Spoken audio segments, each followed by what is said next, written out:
Sa himpilan ng pulisya sa Imus, Cavite, tila karaniwan lamang ang takbo ng hapon. Ilang mga opisyal ang abala sa kanilang mga mesa, nakatutok sa mga bunto ng ulat na kailangang tapusin. Ang marahang pag-ikot ng mga kamay ng orasan sa pader ay tila nagpapatibay sa katahimikan ng buong gusali. Dama pa rin ang malamig na simoy ng hangin mula sa kabundukan ng Tagaytay, paminsan-minsan ay sumusuot sa mga bukas na bintana. Ngunit ang payapang kapaligiran ay biglang nabasag nang bumukas ng malakas ang pangunahing pinto. Isang mag-asawang may edad na ang pumasok, baka sa kanilang mga mukha ang matinding pag-aalala. Ang lalaki, si Pedro Santos, payat ngunit matipuno pa rin, ay tila hinahabol ang hininga. Nanginginig ang kanyang mga kamay, tila naghahanap ng mahahawakan upang hindi matumba. Sa tabi niya, ang kanyang asawang si Elena ay humahagulgol. Ang kanyang mga hakbang ay pagiwang-giwang, tila anumang oras ay bibigay.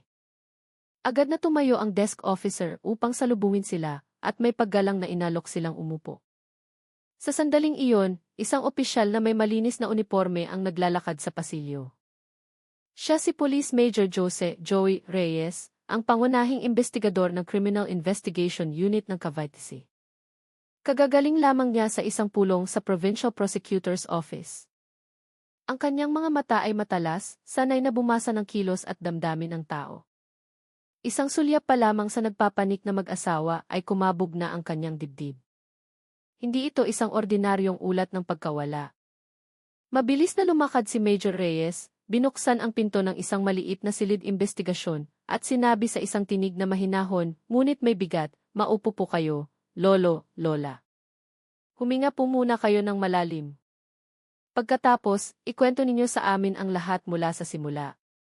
Ang mga salitang iyon, sa halip na magpakalma, ay lalo pang nagpabuhos sa mga luha ni Lola Elena. Tinakpan niya ang kanyang mukha ng kanyang luma at gusot na alampay. Ang kanyang mga balikat ay malakas na umuuga. Ang kanyang mga hikbi ay pumuno sa silid na nagbigay ng bigat sa hangin. Si Lolo Pedro, kahit pilit na nagpapakalakas, ay hindi maitago ang panginginig ng kanyang boses. "Sir, tulungan ninyo kami. Iligtas ninyo ang apo namin, Anya. Si Gabriel. Si Gabi. 3 araw na siyang nawawala. At sigurado kami, ang madrasta niyang si Isabel Rosales ang may gawa nito." Biglang tumahimik ang buong silid. Ang mga salitang iyon ay tumama na parang kidlat sa isang maaliwalas na araw. Napapikit sandali si Major Reyes, pinagdugtong-dugtong sa kanyang isipan ang mga impormasyon. Sanay na siya sa mga kaso ng mga kabataang nawawala, marami sa mga ito ay simpleng paglalayas lamang dahil sa maliliit na problema. Ngunit iba ito. Ang tinig ni Lolo Pedro ay puno ng pighati at matibay na paniniwala. Ang pag-iyak ni Lola Elena ay nagdagdag ng bigat sa katotohanan sa likod ng kanilang akusasyon. Sinensyasa ni Reyes ang isang batang opisyal na itala ang bawat salita. Pagkatapos ay tiningnan niya ng diretsyo si Lolo Pedro. "Maaari po bang sabihin ninyo ng malinaw kung kailan nawala si Gabi? At bakit po kayo ganoon kasigurado na may kinalaman ang kanyang madrasta?" Huminga ng malalim si Lolo Pedro bago nagsimulang magsalaysay. Ang kanyang mga luha ay pumatak, kasabay ng isang mahinang tinig na puno ng galit. 3 araw na ang nakalipas nang hindi pumasok si Gabi sa eskwela. Ang kanyang class advisor, si Ginang Ana Cruz, ang unang nagbalita. Nang sinubukan ng pamilya na tawagan ang kanyang cellphone, ito ay patay. At nang tawagan nila si Isabelle, ang sagot nito ay tila patalim na tumusok sa kanilang mga puso. Sinabi raw ni Isabelle na nagtatampo lamang si Gabi dahil hindi naibilhan ng bagong cellphone at naglayas kung saan. "Imposible," sigaw ni Lolo Pedro. "Kami ang nagpalaki sa batang iyon mula pagkabata. Alam na alam namin ang ugali niya. Hindi ganoong bata si Gabi. Magalang siya, masipag mag-aral at may respeto sa matatanda." Tumaas ang boses ni Lolo Pedro, ang mga kamay niya ay nakakuyom sa ibabaw ng mesa. Tahimik na nakinig si Major Reyes. Bawat salita ay nagpatibay sa kanyang kutob na hindi ito simpleng kaso ng isang teenager na tumakas. May mas madilim na lihim na nagtatago sa likod ng matamis ng ngiti ni Isabel Rosales. Ang babaeng gayon ay may kontrol sa lahat ng yaman na naiwan ng yumaong asawa nitong si Arturo Santos. Sa labas ng silid, biglang bumuhos ang malakas na ulan, lumikha ng maingay na tunog sa ero ng bubong. Ang tunog na iyon ay tila isang kabalintunaan.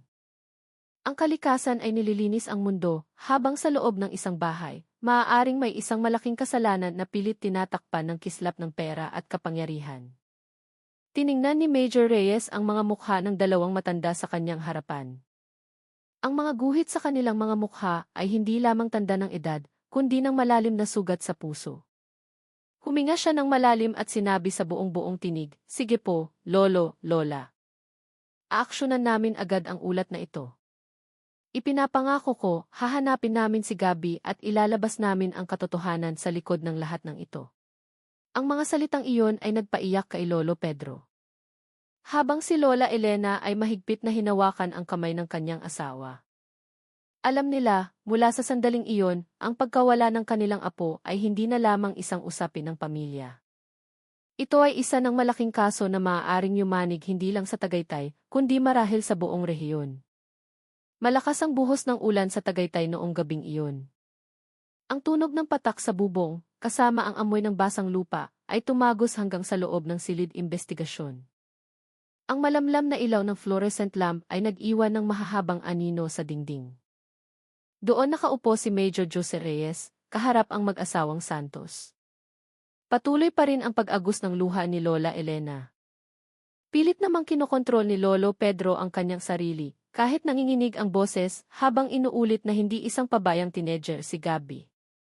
Hindi po siya basta-basta maglalayas dahil lang sa cellphone, sir. Masipag siya, magalang, at mahal na mahal kaming mga lolo't lola niya. May mas malalim na dahilan ito. Nakikinig si Major Reyes ng may buong atensyon. Madalas na siyang humawak ng mga kaso ng nawawalang bata. Karamihan ay natatapos sa pagkakita sa bata sa bahay ng kaibigan o sa isang mall. Ngunit, iba ang kasong ito. Ang bigat sa boses ng mag-asawa ay nakikiramay sa kanyang puso. Hindi sila basta-basta nagbibintang. Tinanong niya kung sino-sino ang kasama ni Gabi sa bahay. Mahinang sumagot si Lolo Pedro, siya lang po at ang madrasta niyang si Isabel Rosales. Mula nang pumanaw ang tatay niyang si Arturo noong 1 taon, ang malaking bahay na iyon ay naging parang kulungan para sa apo namin. Muling nabanggit ang pangalan ni Isabel Rosales. Isinulat ito ni Major Reyes na may makapal na guhit sa kanyang kwaderno. Kilala niya ang kwento ng pamilyang Santos sa kanilang lugar sa Alfonso. Si Arturo noon ay isang matagumpay na may-ari ng isang malaking poultry farm. Matapos pumanaw ang kanyang unang asawa, pinakasalan niya si Isabel, isang babaeng kilala sa kanyang ganda at ambisyon. Hindi nagtagal matapos ang kasal, biglang nanghina ang kalusugan ni Arturo hanggang sa ito'y pumanaw. Mula noon, si Isabel na ang naging legal na tagapamahala ng lahat ng yaman ng pamilya, habang si Gabi ay tagapagmana lamang sa papel. Hindi na bago kay Major Reyes ang ganitong kwento. Nakabasa na siya ng mga kasong ganito. Kapag malaking pera ang pinag-uusapan, ang alitan sa pamilya ay maaaring mauwi sa trahedya. Ngunit bilang isang investigador, alam niyang hindi siya dapat umasa sa kutob lamang. Kailangan ng matibay na ebidensya. Tumingin siya kay Lola Elena na patuloy pa ring umiiyak at marahang nagsalita, "Lola, huminahon po kayo. Magsasagawa kami ng masusing investigasyon. Tulungan ninyo kami sa lahat ng impormasyon, kahit gaano kaliit, dahil minsan, ang mga simpleng bagay ang siyang nagiging susi." Dahan-dahang tumango si Lola Elena. Naalala niya na sa mga nakalipas na buwan, madalas magreklamo si Gabi tungkol sa ugali ng kanyang madrasta. Hindi raw ito nagagalit o nananakit, ngunit laging limitado ang kanyang kalayaan. Ang baon ay kontrolado, bawat kilos ay kailangang ulat. Maging ang plano ni Gabi na mag-aral sa ibang bansa ay mahigpit na tinutulan. Pakiramdam daw po niya ay hindi na siya sa sarili niyang bahay nakatira. Para siyang estranghero sa sarili niyang tahanan, sabi ni Lola Elena sa mahinang boses. Ang mga pahayag na iyon ay lalong nagpatibay sa hinala ni Major Reyes na may seryosong tensyon sa loob ng pamilya. Binuo niya ang kanyang plano sa isipan. Una, alamin ang buhay ni Gabi mula sa kanyang eskwelahan at mga kaibigan. Ikalawa, lihim na subaybayan si Isabel dahil ang sobrang kalmado nitong kilos ay kahinahinala. Ikatlo, kunin ang lahat ng digital data ni Gabby upang matunton ang kanyang huling mga bakas. Malalim na ang gabi, ngunit para kay Major Reyes, ang kaso ay nagsisimula pa lamang. Alam niyang ang daan patungo sa katotohanan ay magiging mahaba at puno ng mga balakid. Kinaumagahan, madilim pa rin ang langit sa Tagaytay. Ang mga tira-tirahan ng ulan kagabi ay nag-iwan ng basang kalsada at malagkit na hangin. Dahan-dahang umandar ang sasakyan ng pulisya, nilagpasan ang mga kalye ng lungsod patungo sa isang pampublikong mataas na paaralan kung saan nag-aaral si Gabby Santos. Sa harapang upuan, muling binuksan ni Major Jose Reyes ang kanyang maikling tala tungkol sa kaso, edad 16 na, 3 araw nawawala. Nag-iisang tagapagmana ng yumaong Arturo Santos. Ilang miyembro ng kanyang team ang nakaupo sa likod, mga seryoso ang mukha. Nagbigay ng maikling utos si Reyes bago sila dumating. Magtatanong lang tayo.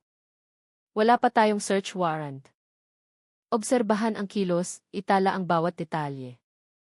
Huwag basta-basta maniniwala. Tumango silang lahat. Pagdating sa eskwelahan, maingay ang paligid. Ang mga estudyanteng nagbibiruan sa quadrangle ay tila kabaligtaran ng isang bakanting upuan sa loob ng silid-aralan ng grade 1-0 science. Upuan iyon ni Gabby. At 3 araw nang walang umuupo roon. Sinalubong sila ng punong guro na may pag-aalala sa mukha at dinala sila sa faculty room. Mabait na bata si Gabby, mahinang sabi nito. Mataas ang mga grado, magalang, hindi kailanman gumawa ng gulo. Mahirap paniwalaan na maglalayas siya. Tumango si Major Reyes at hiniling na makausap ang class advisor, si Ginang Ana Cruz. Isang babaeng guro na nasa edad 40 ang pumasok na may malungkot na mukha.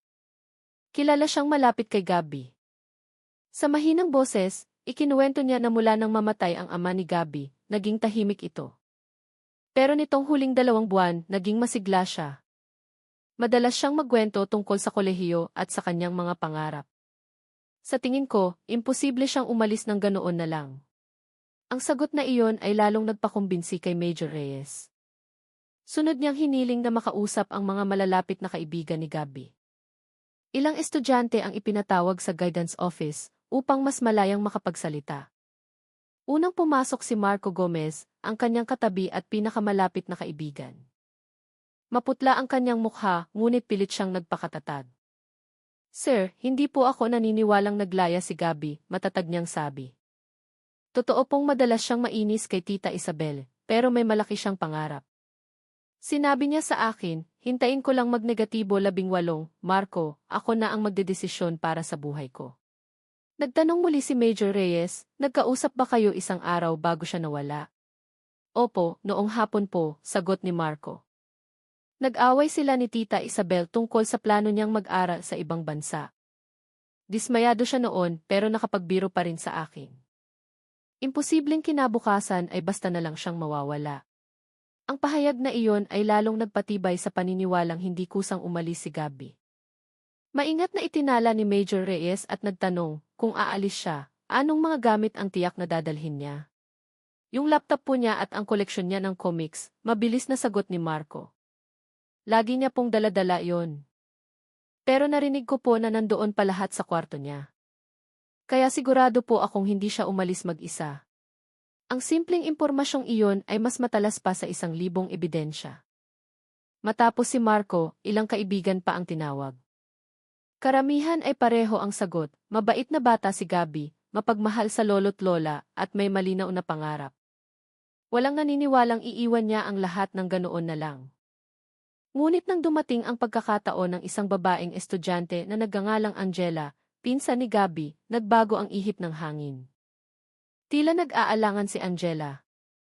Matagal siyang nakayuko bago kumuha ng isang maliit na bagay mula sa kanyang bulsa. Isang USB flash drive.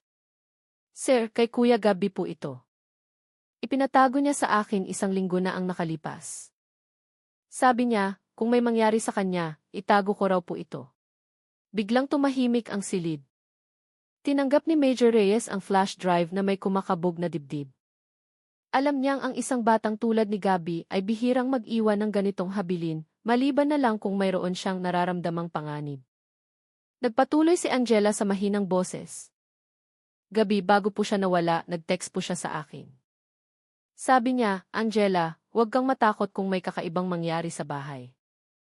Pakibantayan mo sina lolo at lola. Ang mga salitang iyon ay tumatak ng malalim sa puso ni Major Reyes. Isang 16 na taong gulang na bata na nararamdamang kailangan niyang protektahan ang kanyang mga lolo't lola mula sa isang banta sa loob mismo ng kanyang tahanan. Matapos ang mga panayam, lumabas si Major Reyes ng silid-aralan at sandaling tumayo sa harap ng bakanting upuan ni Gabby. Ang katahimikan sa gitna ng tawanan ng ibang mga estudyante ay lalong nagpabigat sa kanyang kalooban. Habang pauwi, tinitingnan niya ang mga luntiang palayan sa tabi ng daan, ngunit ang kanyang isip ay nakatuon sa iisang bagay, hindi kailanman nagplanong tumakas si Gabby. Ang kanyang huling mensahe ay patunay na mayroon siyang naramdamang tunay na panganib.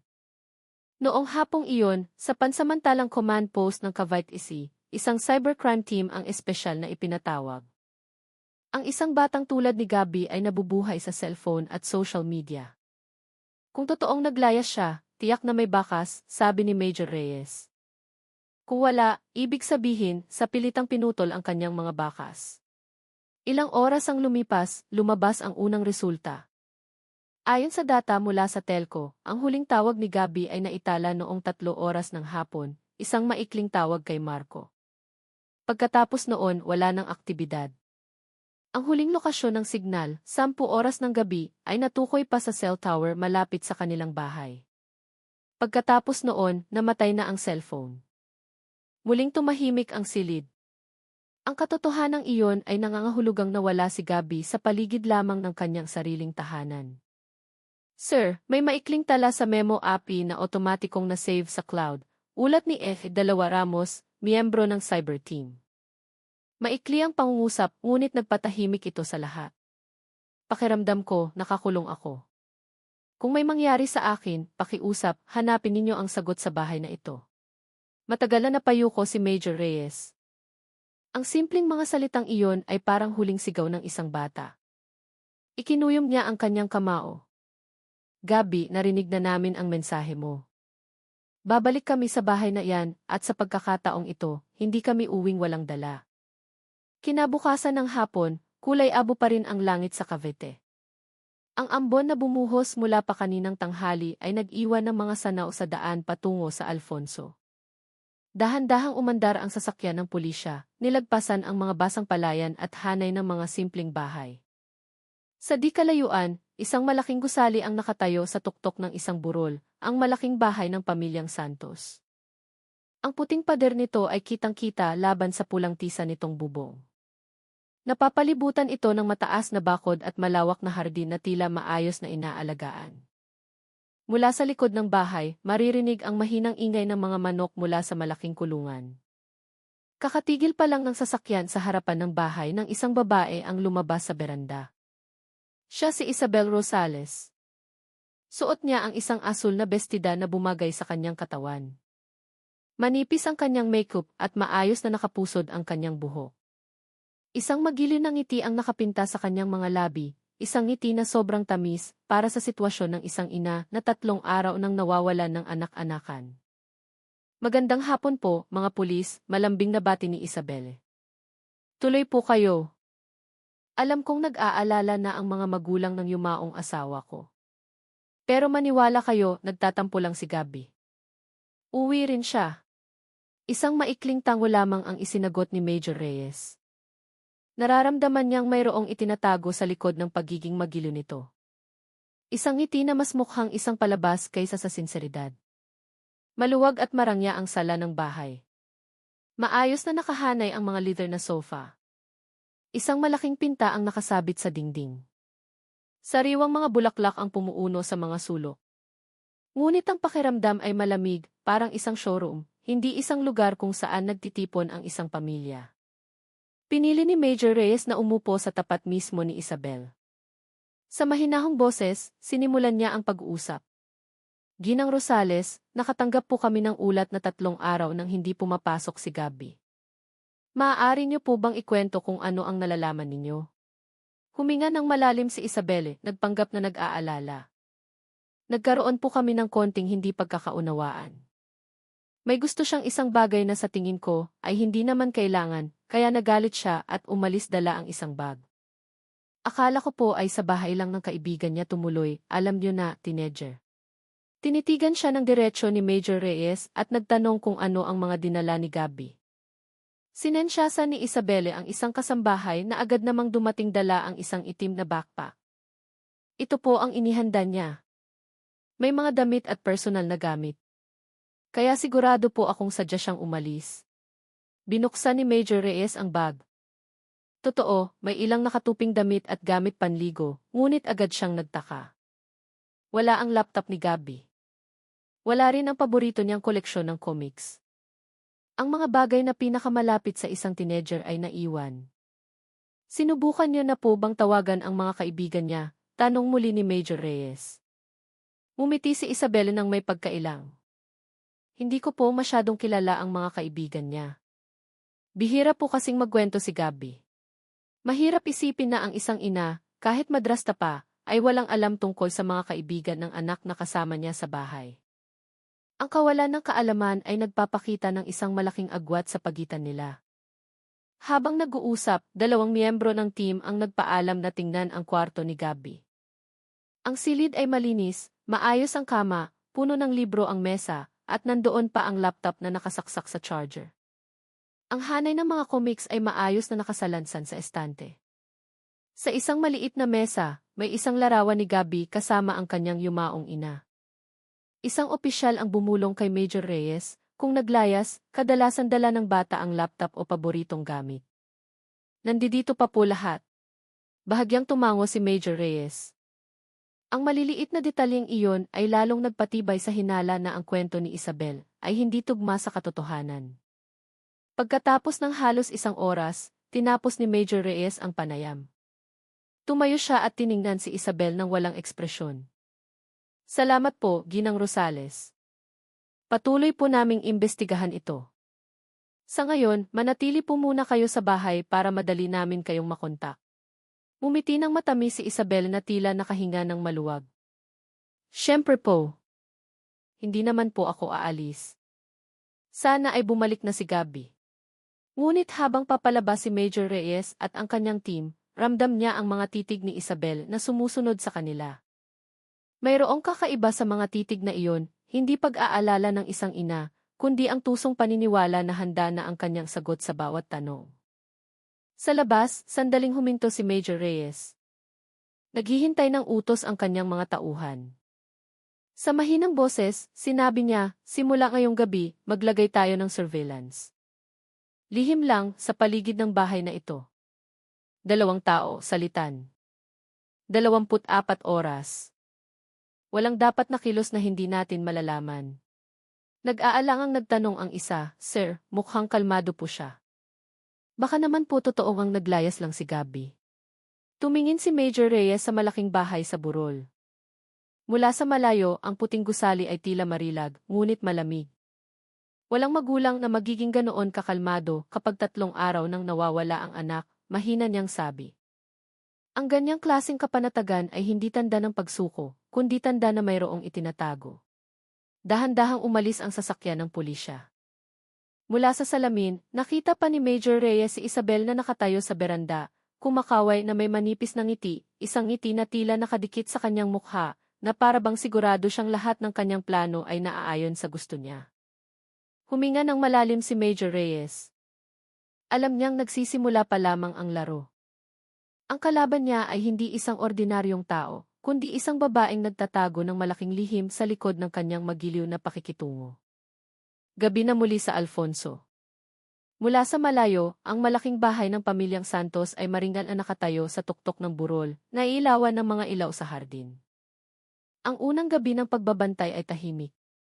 2 pulis ang nakaupo sa isang lumang motorsiklo malapit sa bakod, nagpapanggap na mga residente na tumatambay.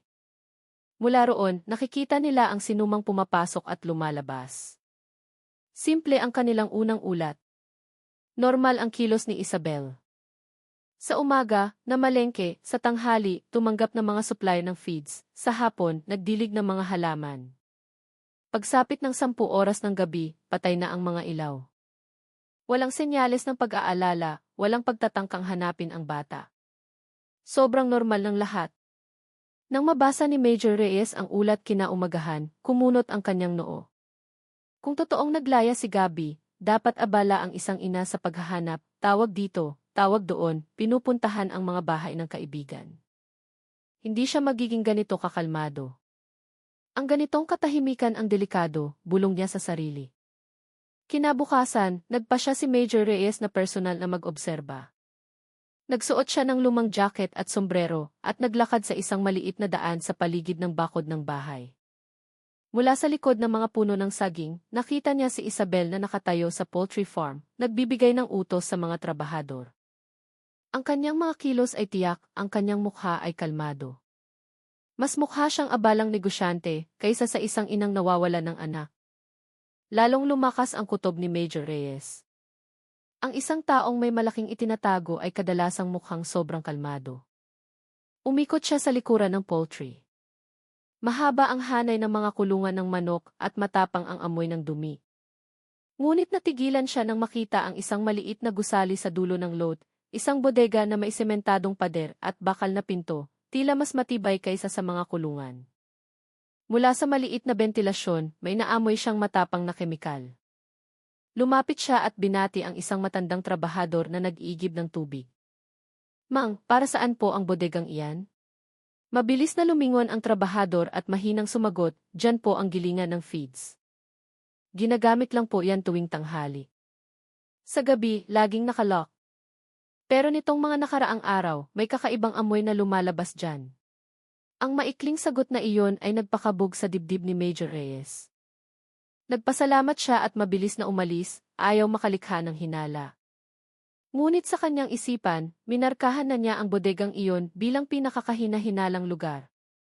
Gabi, sa command post, gumuhit si Major Reyes ng maliit na mapa sa whiteboard. Isinulat niya ang dalawang malalaking salita, bodega de likod. Dito marahil itinago ni Isabelle ang kanyang sikreto.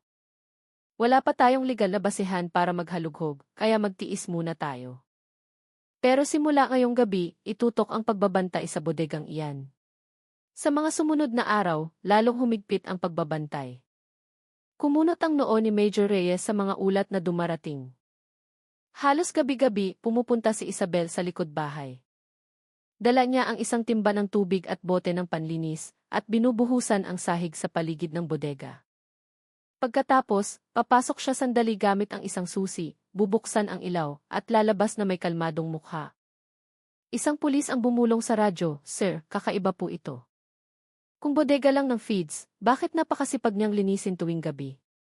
Matigas na sagot ni Major Reyes, itala ang bawat detalye. "Huwag munang lumapit. Kailangan natin ng tamang tiempo." Sa ikatlong gabi, nagkaroon ng bagong basehan ang hinala ni Major Reyes. Halos 11 oras ng gabi, tumunog ang kanyang radyo. "Sir, bukas ang ilaw ng bodega." Tense ang boses ng pulis. Mula sa malayo, nakita nila ang anino ni Isabel na pumasok sa bodega. Suot niya ang isang madilim na kapote, kahit hindi umuulan. Isinara niya ng mahigpit ang bakal na pinto. Maya-maya, may narinig silang mahinang tunog ng makina, kasunod ng kislap ng ilaw mula sa siwang ng bentilasyon. Lumipas ang kalahating oras, namatay ang ilaw. Lumabas si Isabel na may kalmadong lakad, walang ekspresyon ang mukha, na para bang ang lahat ng nangyari ay isang ordinaryong gawain lamang. Ang detalyadong ulat ay dumating sa mesa ni Major Reyes bago mag-umaga. Binasa niya ang bawat tala na may kumakabog na dibdib. Ang bodegang iyon. Ano talaga ang ginagawa niya roon ng ganitong oras? Sumandal si Major Reyes at tumingin sa kisam. Lahat ng senyales ay tumuturo sa iisang punto. Hindi kusang umalis si Gabby. At ang bodega sa likod ng poultry farm ay hindi lang lugar ng gilingan ng feeds. Doon, sigurado siya, nakatago ang sikretong pilit na itinatago ni Isabelle. Kinaumagahan, pareho pa rin ang sitwasyon sa eskwelahan ni Gabby. Bakante pa rin ang kanyang upuan. Malungkot ang mga mukha ng kanyang mga kaibigan. Si Marco, ang kanyang matalik na kaibigan, ay pumunta sa command post dala ang isang bagong impormasyon. Ipinakita niya ang huling text message mula kay Gabby. Ipagdasal mo akong maging malakas, Marco. Kung may mangyari bukas, pakisabi kina lolo at lola, mahal na mahal ko sila. 2 beses binasa ni Major Reyes ang mensahe.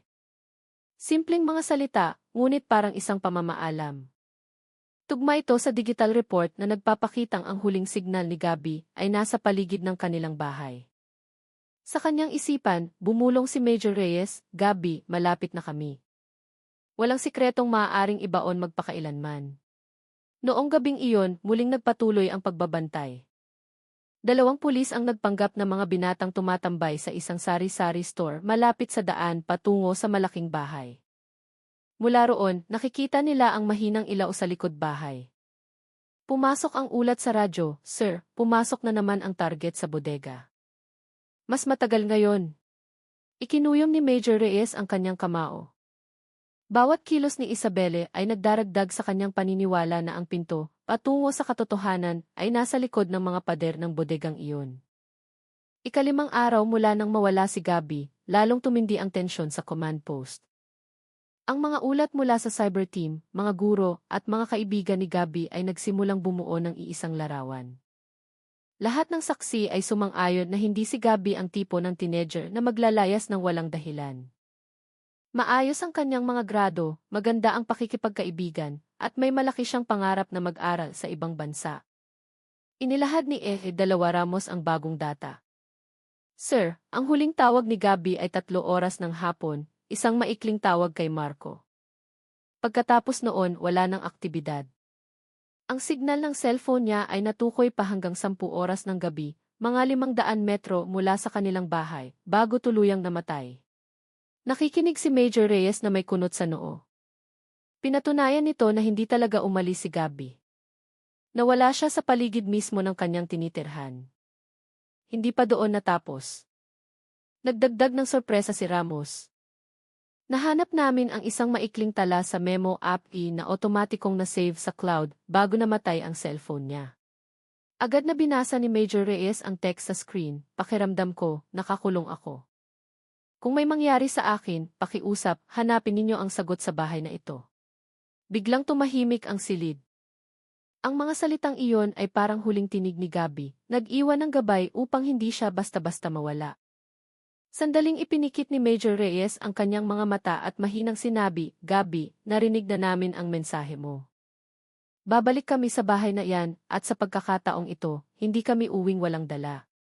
Samantala, ang surveillance team na nagbabantay sa paligid ng bahay ng mga Santos ay nagpadala ng ibang ulat.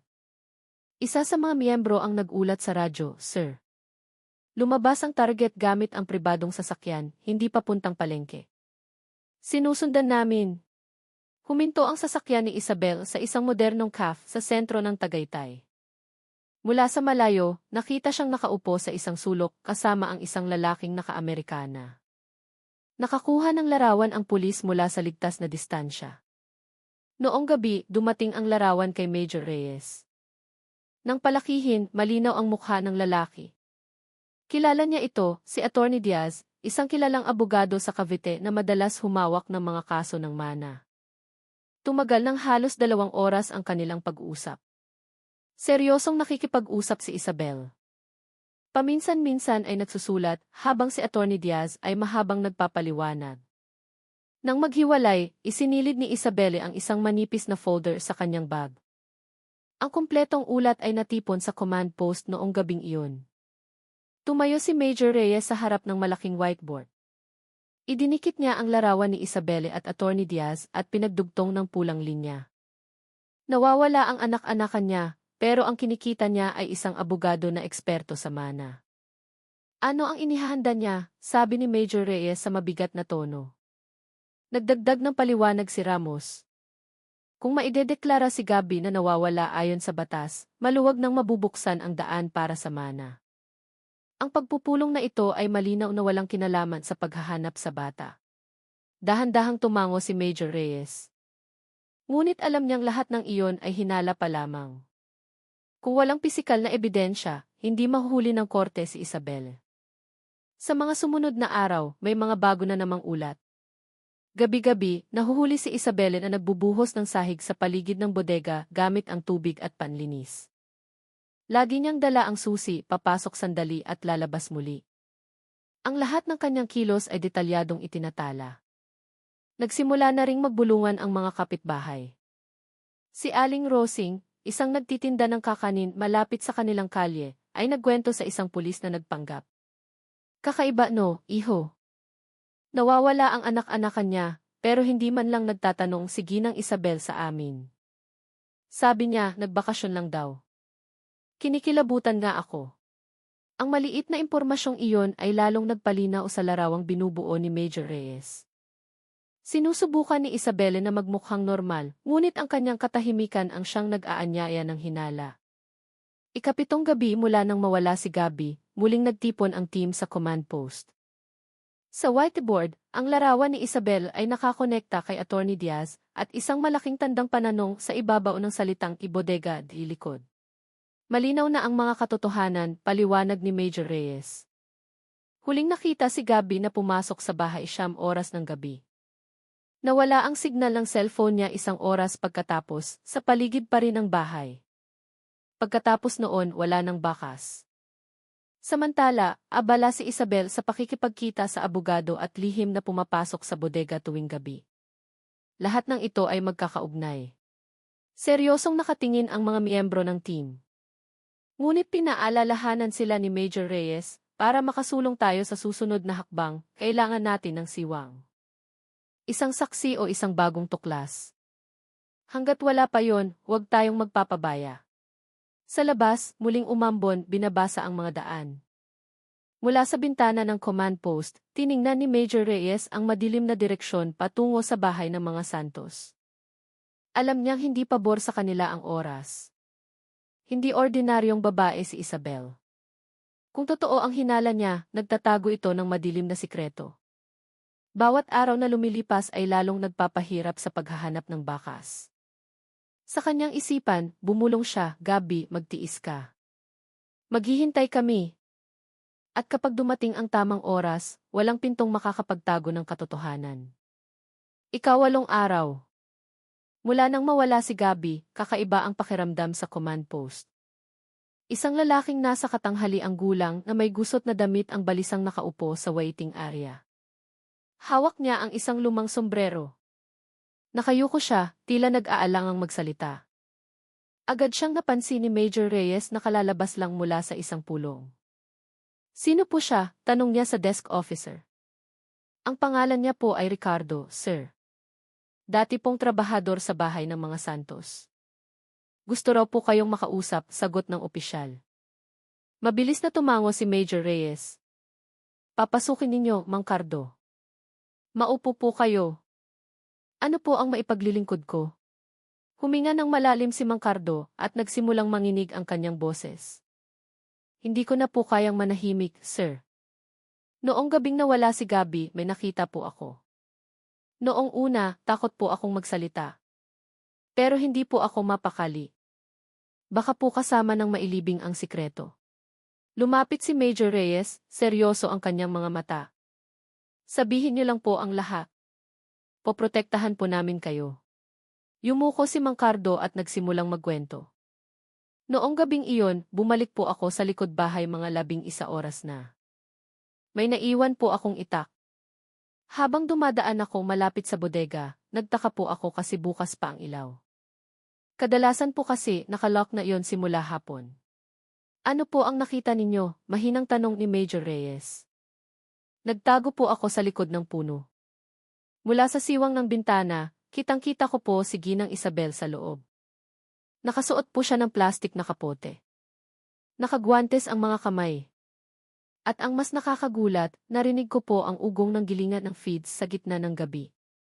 Nagbuhos po siya ng tubig at abala sa pagkuskos sa loob ng makina. Tense po ang mukha niya. Sir, kinilabutan po ako.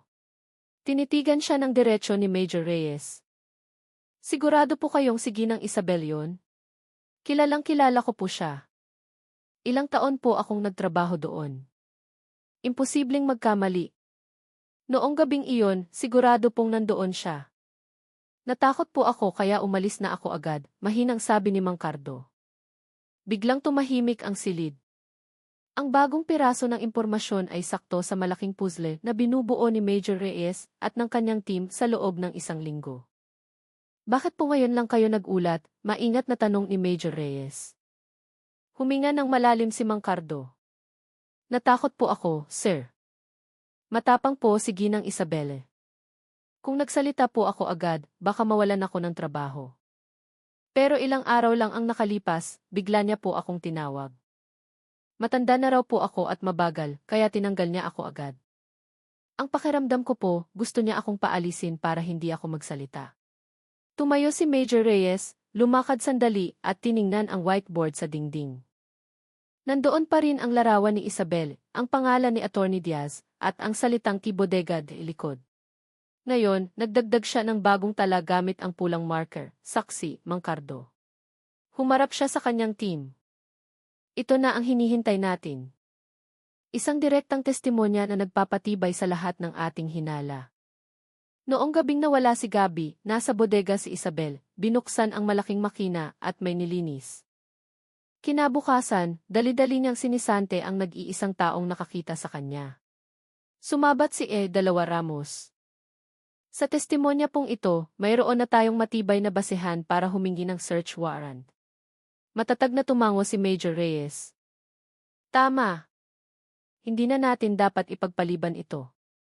Kailangan nating tiyakin kung ano talaga ang itinatago sa bodegang iyon. Tiningnan niya si Mang Cardo. Salamat po sa inyong tapang. Huwag po kayong mag-alala. Aalagaan po namin ang inyong kaligtasan. Napakahalaga po ng inyong boses para sa katotohanan. Yumuko si Mang Cardo, nangingilid ang mga luha. Mabait pong bata si Gabi, sir. Lagi niya akong binabati tuwing umaga.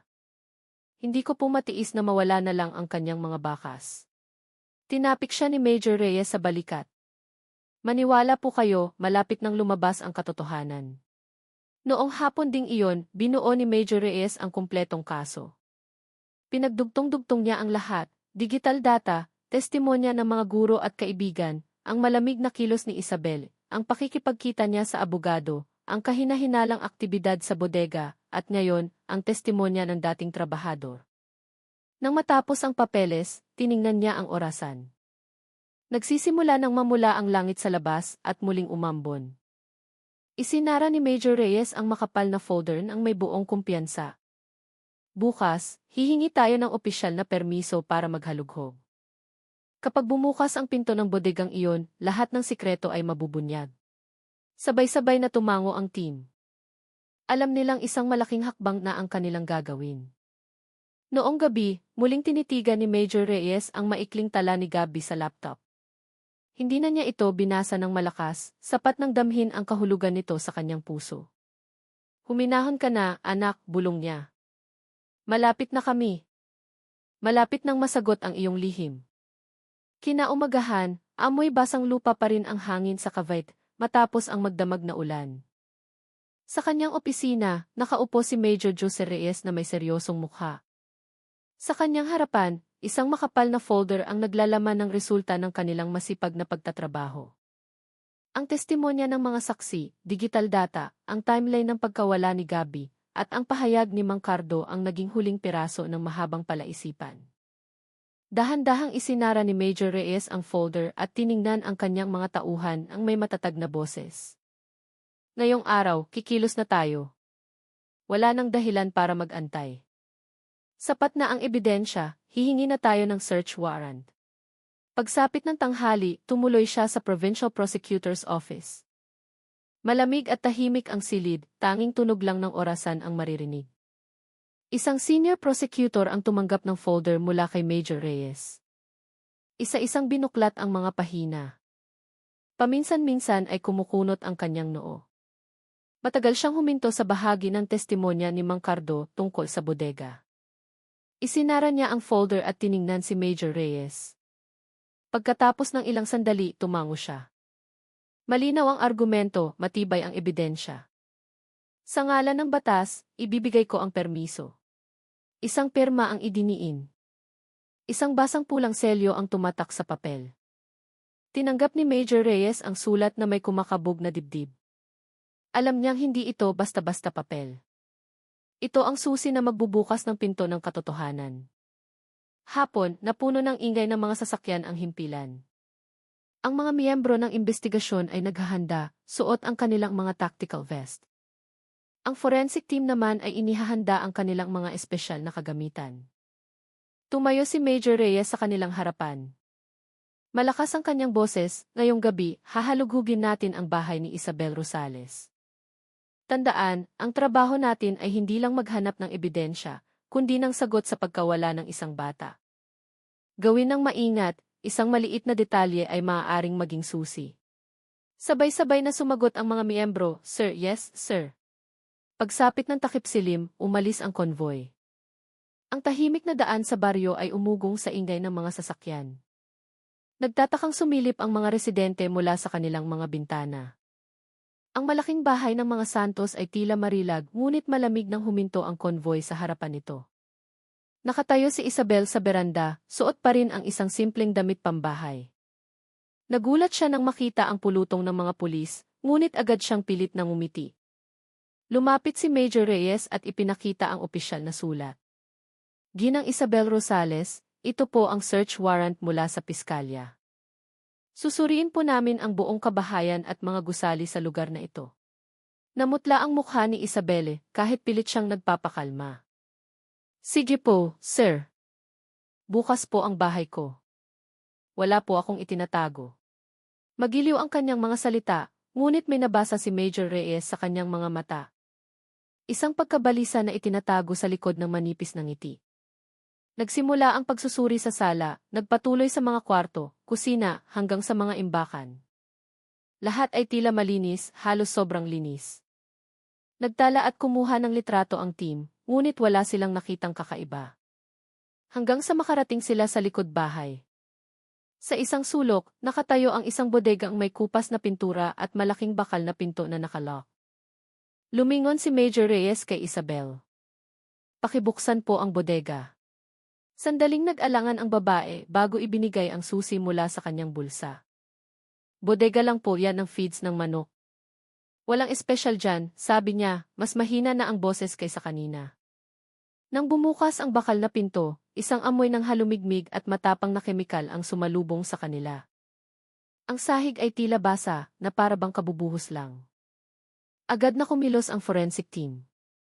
Nagsuot sila ng guantes at mask at binuksan ang EV light. Ang lilang ilaw ay gumapang sa mga pader at sahig. Dahan-dahang lumitaw ang mga malabong mansa, manipis na linya, mga tilamsik sa sulok ng pader, maging sa kisame malapit sa malaking gilingan na nakatayo sa gitna. Sir, may fluorescent sa ilang bahagi. Posibleng bakas ng biological fluid, ulat ng isang teknisyan. Lumapit si Major Reyes, matalas ang tingin. Kumuha ng sample, idokumento ng maayos. Ang gilingan ay tila sobrang linis para sa isang gamit na regular na ginagamit. Maingat na binaklas ng team ang loob nito. Mula sa isang maliit na siwang na mahirap abutin, nakakita sila ng isang madilim na mansa na malagkit. Ikinuskos ang isang steril na cotton at inilagay sa isang lalagyan ng ebidensya. Hindi pa roon natapos. Binuksan ng dalawang miyembro ang drainage sa likod ng makina. Isang mabahong amoy ang sumingaw.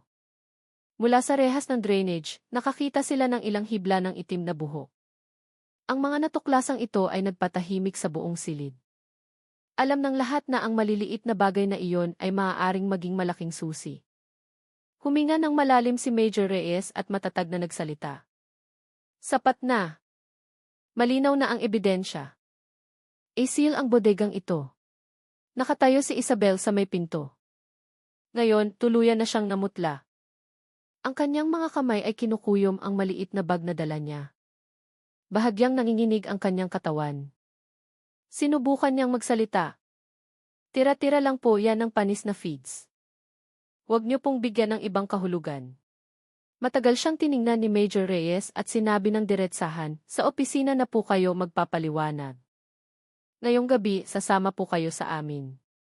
Dalawang babaeng pulis ang lumapit at umalalay kay Isabel. Naglakad siya ng pagiwang-giwang, walang pagtutol. Tila ang lahat ng maskara ng katahimikan na suot niya ay gumuho kasabay ng pagbukas ng pinto ng bodega. Sa labas ng bakod, nagtipon na ang mga residente, nagbubulungan. Nakita nila si Isabel na isinakay sa sasakyan ng pulis. May mga umiling, may bumulong, sa wakas, nabuksan na ang sikreto. Nakatayo si Major Reyes sa ilalim ng ambon, tinitingnan ang malaking bahay na ngayon ay may dilaw na police line. Sa kanyang isipan, alam niyang ang paghalughog na ito ay simula pa lamang. Nakakolekta na ng ebidensya, ngunit ang kumpletong sagot sa kung ano talaga ang nangyari kay Gabby ay naghihintay pang mabunyag. Noong gabing iyon, malamig at tahimik ang silid interogasyon ng Cavite. Ang puting ilaw sa kisam ay tumatama sa isang mahabang kahoy na mesa na naghihiwalay sa investigador at kay Isabel Rosales. Nakaupo siya ng tuwid, suot ang simpleng kulay abong damit na ibinigay ng mga pulis. Kahit maputla ang kanyang mukha, matalas pa rin ang kanyang mga titig, tila hinahamon ang sinumang susubok na alisin ang kanyang mga lihim. Sa tapat niya, binuksan ni Major Jose Reyes ang isang makapal na folder na puno ng mga larawan at tala. Dalawa pang investigador ang nakaupo sa tabi niya, handang itala ang bawat salita. Nagsimula si Major Reyes sa mahina, ngunit matatag na boses, "Ginang Rosales, sinuri na namin ang bodega sa likod ng inyong bahay. Maraming kaming nakitang kakaiba, basang sahig, mga mansa sa pader, at isang drainage na may mga hibla ng buhok. Ano po ang maipapaliwanag ninyo?" Inayos ni Isabelle ang kanyang pagkakaupo. Malambing ang kanyang boses, halos parang isang guro na nagpapayo sa isang estudyante. "Madalas ko pong linisin ang bodegang iyon. Ayoko pong makakita ng dumi. Ang buhok ay maaaring galing sa isang trabahador. Normal lang po iyon." Pinagmasdan ni Major Reyes ang kanyang mukha. Walang nagbago sa ekspresyon ni Isabelle. Nagpatuloy siya, pero ayon sa saksi, laging nakalock ang bodega pagkatapos ng hapon. "Noong gabing nawala si Gabby, nandoon po kayo hanggang gabi." "Bakit po?" Sandaling huminto si Isabelle at bahagyang umiti. "Hindi po ako makatulog kaya inasikaso ko ang bodega." "Masama po ba kung ang may-ari ng bahay ay gustong magtrabaho sa gitna ng gabi?" Ang sagot na iyon ay tila plansado na parabang inihanda na. Binuksan ni Major Reyes ang mga larawan mula sa forensic team. "Ito po ang mga mansa na nakita ng aming team." Ang unang pagsusuri ay nagpapakita ng pattern ng tilamsik na karaniwan sa biological fluid. Mahirap pong paniwalaan na bakas lang iyan ng panlinis. Sinulyapan ni Isabelle ang mga larawan at nagkibit balikat. "Hindi po ako maalam sa laboratorio. Ang alam ko lang, panlinis ang ginamit ko. Kung iba ang interpretasyon ng team ninyo, baka epekto lang iyon ng kemikal." Isang batang investigador na nakaupo sa tabi ni Major Reyes ang hindi na nakapagpigil.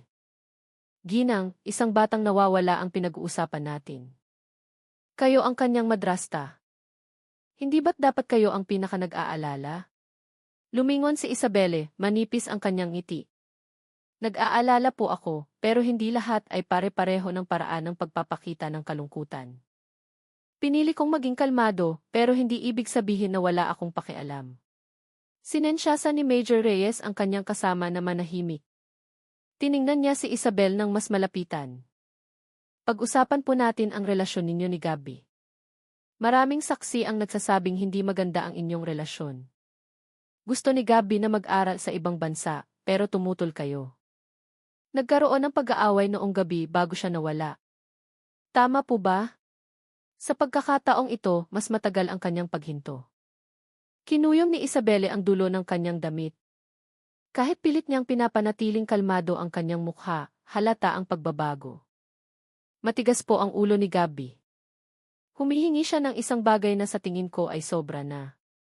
"Gusto ko lang siyang mag-focus sa pag-aaral dito. Hindi po iyon malaking away.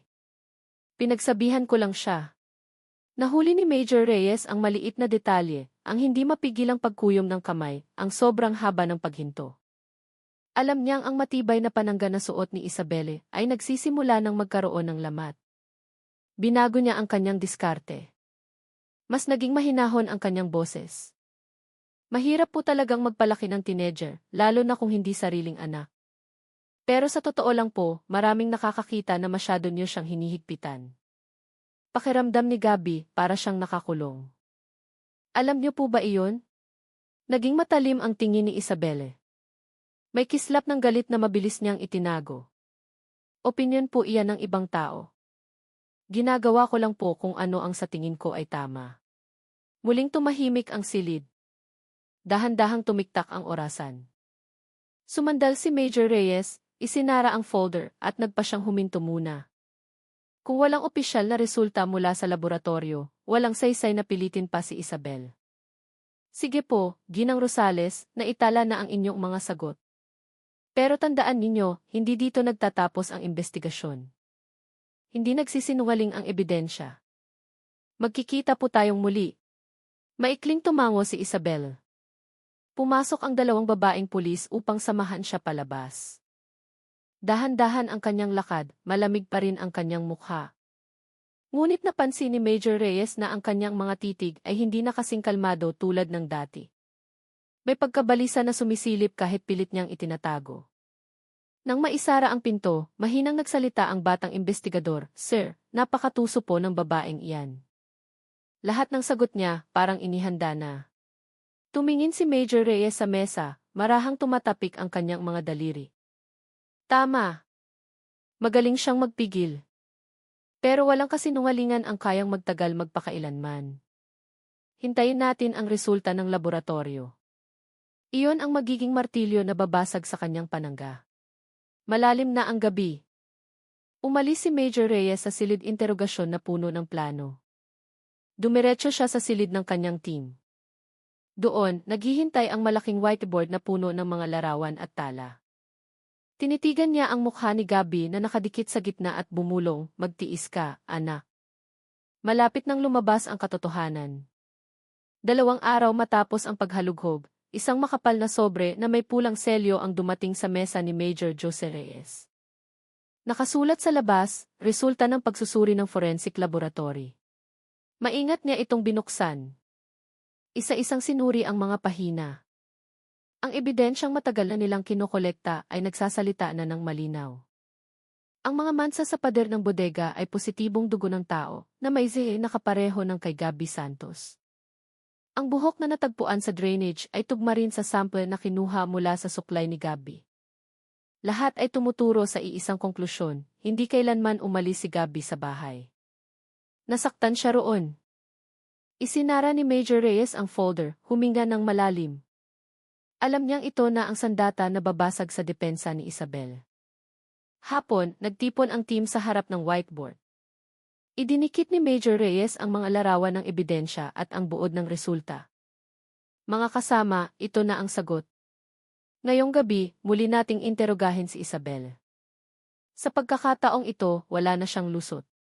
Tumango ang lahat, tense ang kanilang mga mukha. Pagsapit ng gabi, muling ipinuwesto si Isabel sa silid interogasyon. Pilit siyang nagpapakalma kahit maga ang kanyang mga mata, tanda ng kakulangan sa tulog. Hindi na nag-aksaya ng oras si Major Reyes. Binuksan niya ang folder ng lab results at itinulak ito patungo kay Isabel.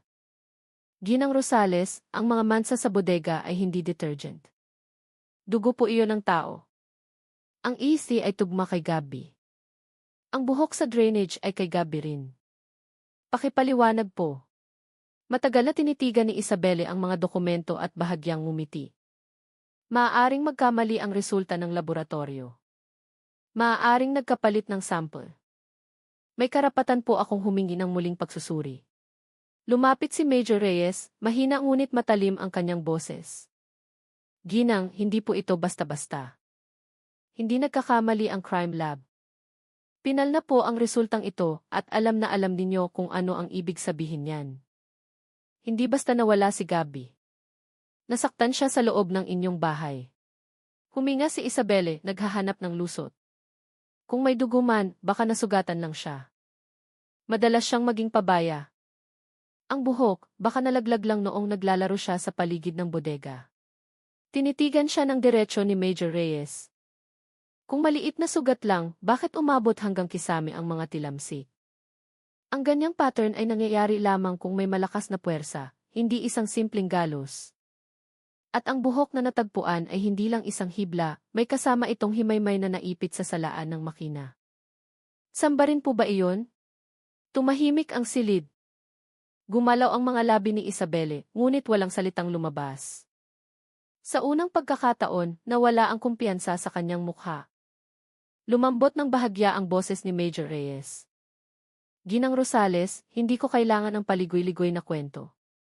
Ang pag-amin ay hindi na maibabalik si Gabby, pero magbibigay ito ng hustisya para sa kanya, para sa pamilya, at para sa inyong konsensya. Yumuko si Isabelle at muling tumingala na may nanginginig na boses. Hindi. Hindi po ako magsasalita kung wala ang aking abogado. Gusto kong narito si Attorney Diaz. Dahan-dahang tumango si Major Reyes. Sige po. Karapatan ninyong magkaroon ng abogado. Pero tandaan ninyo, ang ebidensyang ito ay hindi mabubura ng kahit sino. Tinapos ang interogasyon noong gabing iyon. Hindi pa rin umamin si Isabel. Ngunit halatang nagsisimula ng gumuho ang kanyang depensa. Laging umiiwas ang kanyang tingin kapag ipinapakita ang larawan ni Gabby. Nanginginig ang kanyang mga labi tuwing binabanggit ni Major Reyes ang salitang dugo. Nang ilabas si Isabelle, agad na nagpulong si Major Reyes at ang kanyang team. Bukas, lalo pa nating diinan. Marupok na ang depensa niya. Isang tulak na lang at bibigay na siya. Tumango ang mga investigador. Alam nilang malapit na ang oras ng pag-amin. Malalim na ang gabi. Mag-isang nakaupo si Major Reyes sa kanyang opisina, tinitingnan ang larawan ni Gabby sa whiteboard. Ang teenager na iyon ay larawan na lamang, ngunit ang kanyang boses ay tila naririnig pa rin sa huling mensahe sa cellphone. Hanapin ninyo ang sagot sa bahay na ito. Ikinuyom ni Major Reyes ang kanyang kamao. Huminahon ka, anak. Nahanap na namin ang iyong bakas at malapit nang lumabas ang katotohanan. Kinabukasan, muling inihanda ang silid interogasyon. Nakapaskil pa rin sa whiteboard ang mga larawan ng ebidensya, kasama ang detalyadong tala tungkol sa pattern ng tilamsik ng dugo. Isang bakanting upuan sa kabilang panig ng mesa ang naghihintay. Kalmadong nakaupo si Major Jose Reyes, matalas ang tingin sa pinto. Alam niyang ang araw na ito ang magiging katapusan. Bandang 9:00 ng umaga, bumukas ang pinto. Inalalayan ng 2 pulis si Isabelle papasok. Gumiwang-giwang ang kanyang lakad. Magulo ang kanyang buhok. Maputla ang kanyang mukha na may maitim na bilog sa ilalim ng mga mata. Dahan-dahan siyang umupo, pinagkiskis ang kanyang mga daliri sa kanyang kandungan na tila naghahanap ng mahahawakan. Hindi nagsimula si Major Reyes sa malakas na boses. Pinili niya ang katahimikan. 5 segundo, 10 segundo. Tanging tunog lang ng orasan ang maririnig. Ang katahimikang iyon ay tila isang mabigat na pasanin. Saka lamang siya nagsalita sa mahinang boses. Ginang Rosales, sarado na po ang lahat ng pinto. Ang efisi ng dugo, ang buhok, ang pattern ng tilamsik, lahat ay nakatali sa iisang katotohanan. Isa na lang po ang tanong, ano po talaga ang nangyari noong gabing iyon? Yumuko si Isabelle, ang kanyang mga daliri ay gumuguhit sa mesa. Matagal siyang tahimik, bago tuluyang nagsalita sa basag na boses. Hindi ko kailanman binalak na patayin siya. Biglang tumahimik ang silid. Nagkatinginan ang mga investigador, ngunit naghintay. Lumapit ng bahagya si Major Reyes, binibigyan ng espasyo si Isabel, para maramdaman niyang pinakikinggan siya. Ikwento mo. Huminga ng malalim si Isabel. Noong gabing iyon, nag-away kami. Sabi niya, gusto niyang mag-aral sa ibang bansa. Nagalit ako. Pakiramdam ko, naghahanap lang siya ng dahilan para umalis sa bahay. Para iwan ako. Sinabi niya na mas gugustuhin pa niyang tumira sa kalye kaysa makasama ako. Nangingilid ang mga luha ni Isabelle. Naramdaman kong minamaliit niya ako. Ikinukumpara sa kanyang yumaong ina. Nawala ako sa sarili. Sinampal ko siya. Natumba siya. Tumama ang ulo niya sa mesa. Lumabas ang dugo. Nataranta ako. Akala ko, hinimatay lang siya, pero hindi na siya gumising. Bumuhos ang mga luha ni Isabel sa mesa. Nanginginig ang kanyang boses. Natakot ako. Sobrang takot. Kung malalaman ng mga tao, mawawala sa akin ang lahat. Ang bahay, ang negosyo, ang pangalan ko. Gusto ko lang mabuhay. Nagbigay ng mahabang sandali si Major Reyes para humupa ang kanyang iyak. Saka siya nagsalita sa mahinahon ngunit matigas na tono. Ginang Rosales, naiintindihan ang pagpapanik. Pero ang hindi maintindihan ay kung bakit ninyo nilinis ang bodega, binura ang mga bakas, at itinago ang lahat. Hindi po iyon pagpapanik. Iyon po ay isang desisyon. Bakit ninyo pinili ang daang iyon? Tumingin si Isabel sa pader, walang laman ang kanyang mga mata. Mahina ang kanyang boses. Dahil alam ko, kapag si Gabi ay 18 na, lahat ay mapupunta sa kanya. Wala nang matitira sa akin. At nang sabihin niyang galit siya sa akin, pakiramdam ko, tapos na ang buhay ko. Gusto ko lang ipagtanggol kung ano ang mayroon ako. Mabilis na itinala ng mga investigador ang bawat salita. Kahit hindi kumpleto, ang pag-aming ito ay isang mahalagang ebidensya.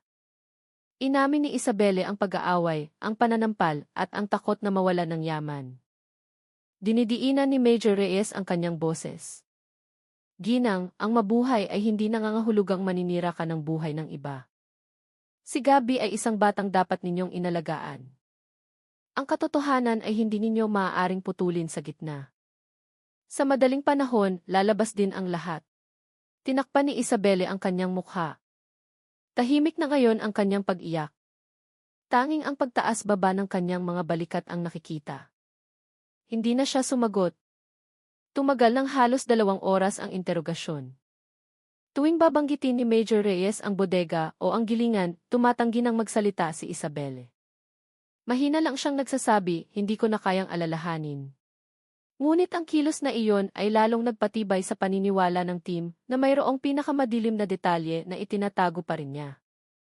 Sa huli, dahan-dahang isinara ni Major Reyes ang folder. Lumingon siya sa kanyang team at nag-utos. Bukas, iharap natin ang saksing trabahador.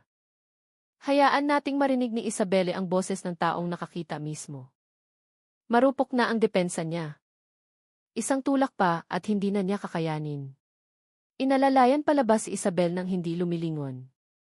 Tiningnan siya ng mga investigador na may bagong sigla. Alam nilang isang hakbang na lang ang layo ng katotohanan. Noong gabi, tumayo si Major Reyes sa harap ng malaking whiteboard sa kanilang silid. Ang mukha ni Gabi ay nakapaskil sa gitna, napapalibutan ng mga larawan, ebidensya at tala. Matagal niyang tinitigan ang larawan at bumulong, magtiis ka, anak. Bukas, mababasag na ang lihim na ito. Dumating na ang araw na hinihintay. Ayon sa plano, iniharap ng mga investigador ang mahalagang saksi, si Mang Cardo. Ang lalaking nasa katanghaliang gulang ay nakaupo ilang metro lamang mula kay Isabel Rosales sa silid interogasyon. Nang magtama ang kanilang mga mata, mabilis na yumuko si Isabelle. Namutla ang kanyang mukha at pinagkiskis niya ang kanyang mga daliri. Sinimulan ni Major Jose Reyes ang interogasyon sa matatag na boses. Ginang Rosales, kahapon ay inamin ninyong sinampal ninyo si Gabi.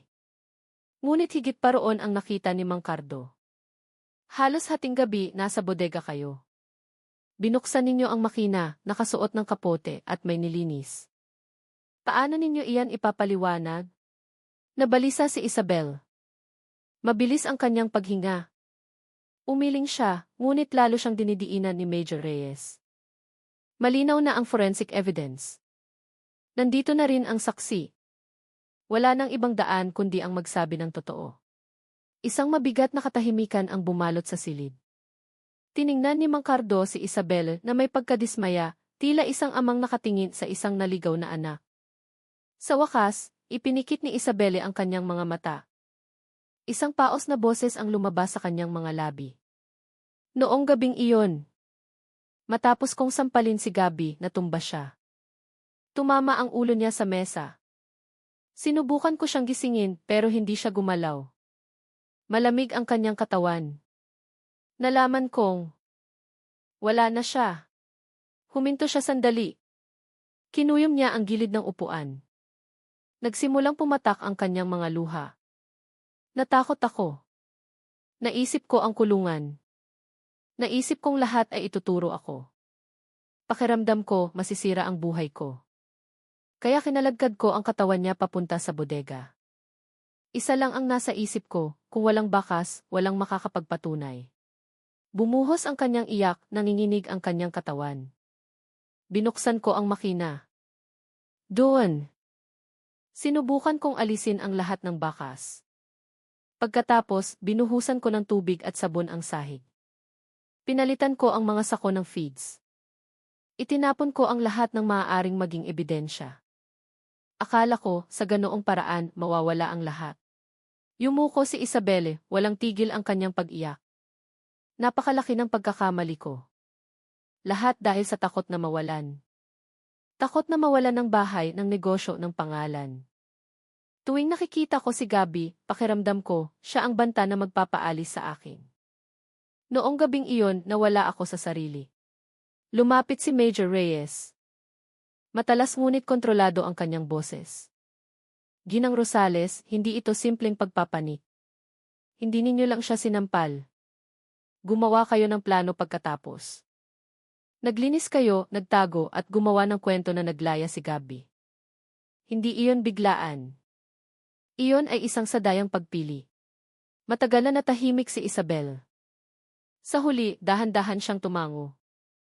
Inaamin ko. Pinili ko ang daang iyon. At ngayon, huli na ang lahat. Tumahimik ang silid. Mabilis na isinulat ng mga investigador ang bawat salita.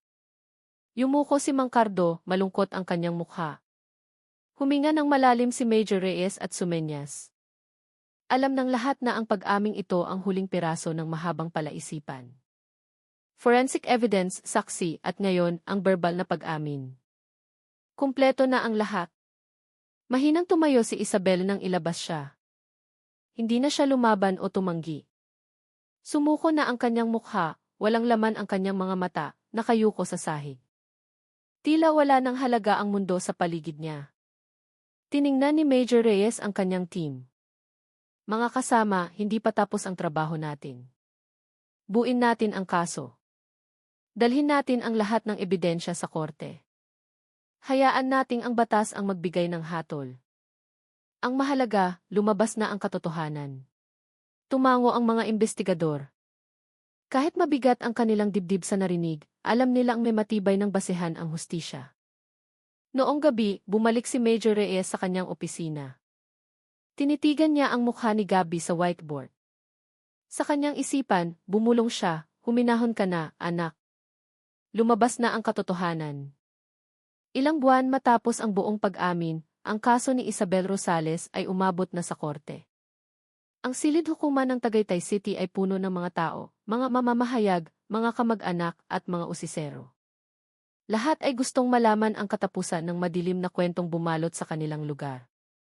Ipinasok si Isabel na suot ang uniforme ng bilanggo. Malayo na ang kanyang itsura sa eleganteng babae na dating kilala bilang tiginang ng malaking bahay.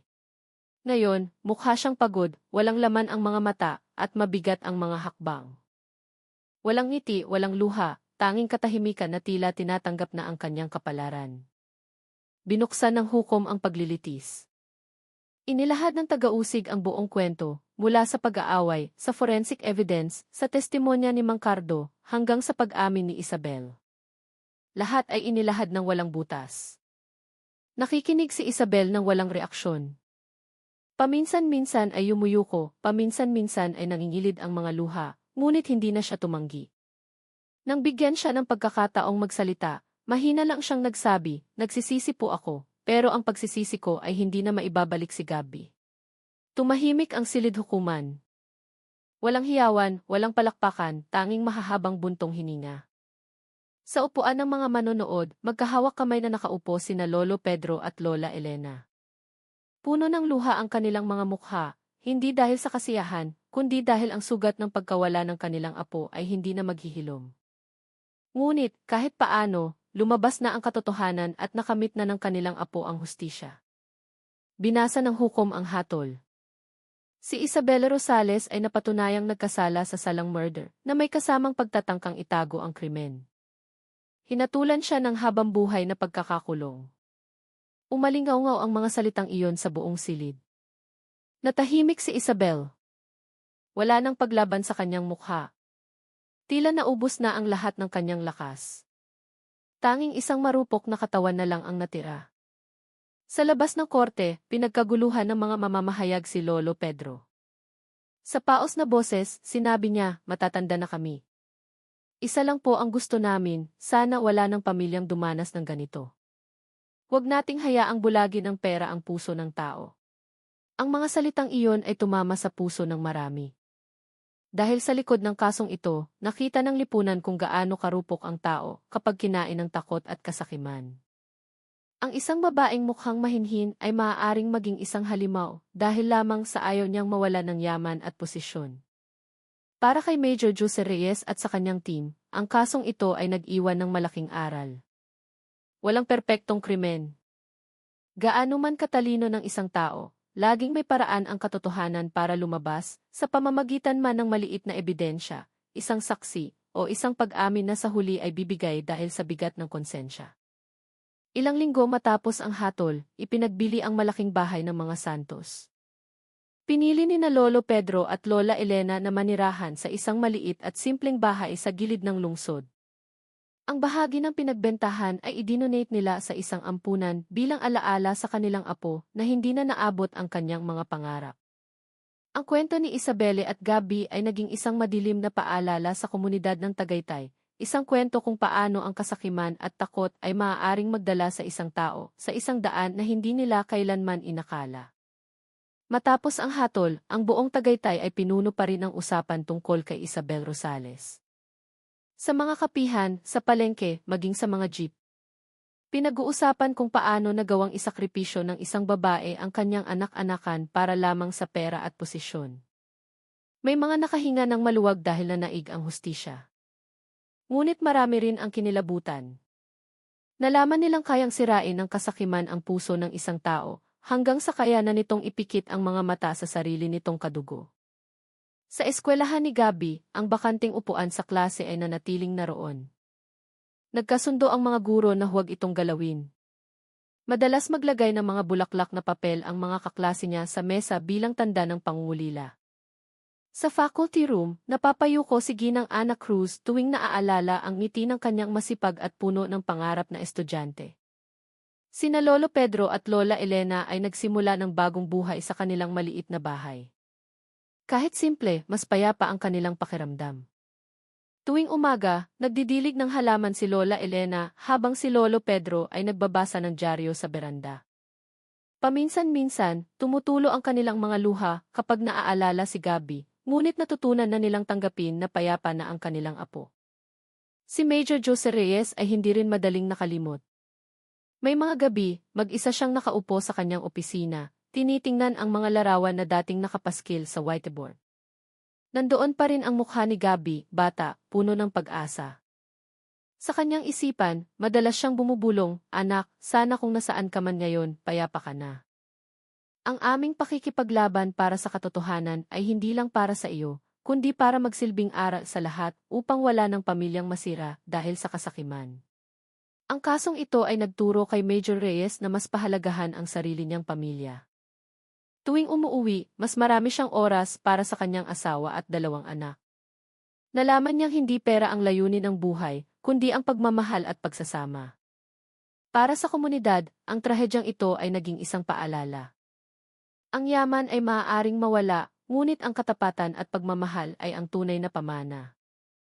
Ang mga magulang at anak ay kailangang mag-usap at mag-alaga sa isa't isa, upang wala nang makaramdam na sila ay dayuhan sa sarili nilang tahanan. Noong gabing iyon, tumayo si Major Reyes sa labas ng kanyang bahay, tinitingnan ang langit na puno ng bituin. Huminga siya ng malalim. Sa likod ng dilim ng kasong kanyang hinawakan, nakakita siya ng liwanag, isang aral sa buhay na ang katotohanan ay maaaring maantala, ngunit hindi kailanman matatakpan magpakailanman.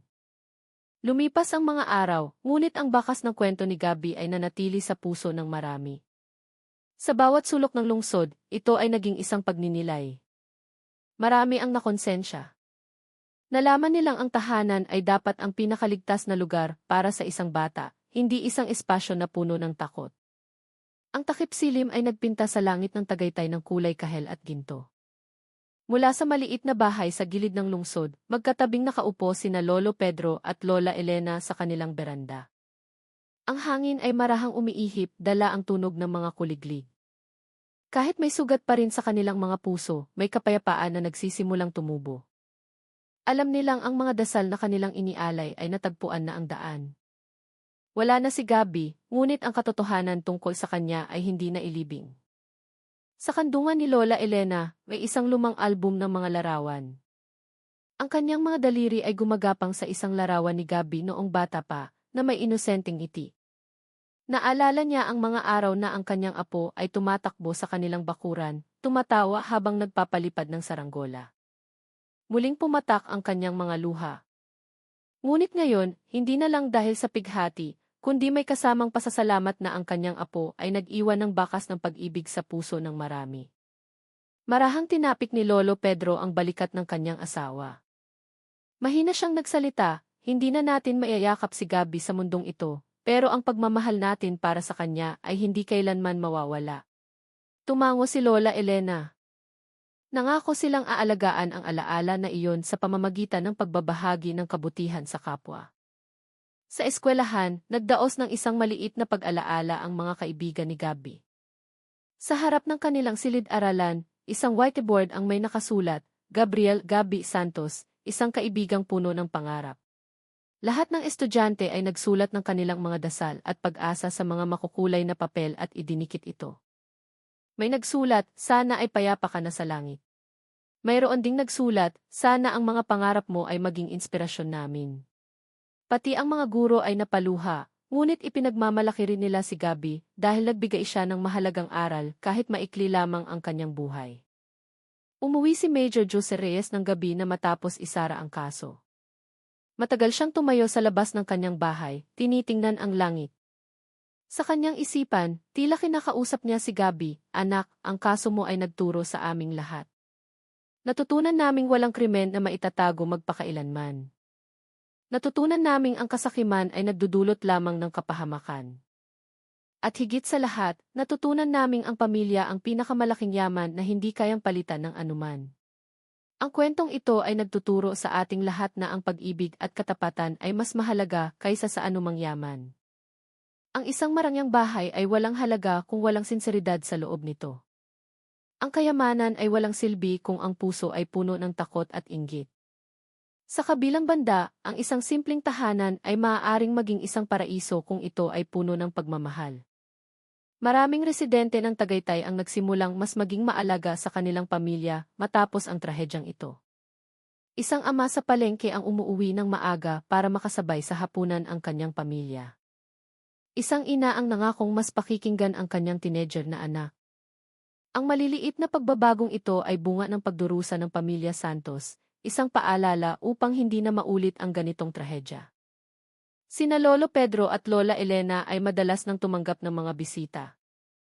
May mga estudyanteng dumadalaw para magsulat tungkol sa kaso ni Gabi. May mga gurong dinadala ang kanilang mga estudyante upang matuto tungkol sa kahulugan ng katapatan. Kahit marupok pa ang kanilang mga puso, hindi sila tumatanggi. Naniniwala silang ang mapait na kwento ng kanilang pamilya ay maaaring maging isang mahalagang aral para sa iba. Si Isabel Rosales naman ay nagdudusa na ngayon sa likod ng mga rehas. Sa bilangguan, hindi na siya makapagtago sa likod ng pekeng ngiti o kapangyarihan. Pagod ang kanyang mukha, magulo ang buhok, at walang laman ang mga mata. Huli na ang pagsisisi, ngunit iyon ang presyo na kailangan niyang bayaran. Ang yamang ipinaglaban niya sa malupit na paraan ay nawala at ang natira na lamang ay isang walang hanggang kalungkutan. Mula sa malayo, maaalala na lamang siya bilang isang madilim na halimbawa kung paano sinisira ng kasakiman ang lahat, hindi para husgahan, kundi para maging isang babala. Mga kaibigan, ang buhay ay puno ng pagsubok. Minsan, sinusubok tayo sa kakulangan, minsan, sa kasaganaan.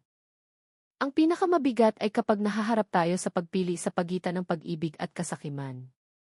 Pinili ni Isabelle ang maling daan at nalunod sa pagsisisi. Samantalang si Gabi, kahit maikli ang buhay, ay nag-iwan ng isang walang hanggang mensahe na ang pagmamahal ay hindi dapat matalo ng pera, na ang pamilya ay dapat alagaan ng may tapat na puso, at ang simpleng pakikipag-usap at atensyon ay maaaring magligtas ng kinabukasan ng isang tao. Naway matuto tayong lahat mula sa kwentong ito. Kung mayroon tayong mga anak o apo, bigyan natin sila ng oras. Kung may problema sa pamilya, harapin natin ito ng may pasensya.